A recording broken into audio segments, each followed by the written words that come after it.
Assalamualaikum warahmatullahi wabarakatuh. Selamat malam, berjumpa lagi dengan Ki Kampak di acara stand up komedi tunggal. Ki Kampak rek mere judul korupsi makin menggila. Ki maksudna naon sih gening makin menggila? Yeuh, korupsi ku 100 juta ge geus gede. Ku miliaran komo. Apalagi ayeuna edan-edanan triliunan korupsi.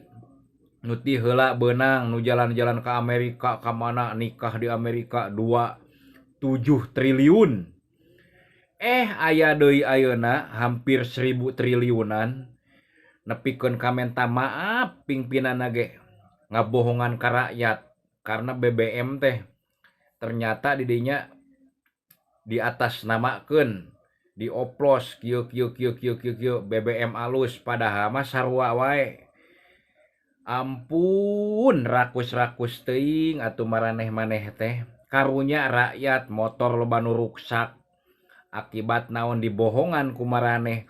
Tah nu kieu teh mun bisa mah geus teu kudu dikaji ulang deui nu triliunan kieu teh. Lamun di Cina di Korea mah geus dihukum mati. Mudah-mudahan di Indonesia ge di amandemen direvisi deui supaya naon jieunkeun undang-undang nu korupsi di atas 1 triliun ka ditu hukum mati.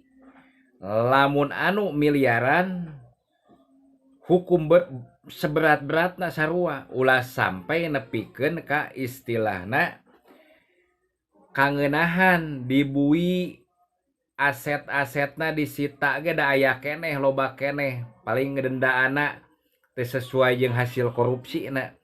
Ulah sampai negara Indonesia tadina subur makmur rakyatna mah kataripu wae sarusah wae. Tah kitu pesen Ki Kampak.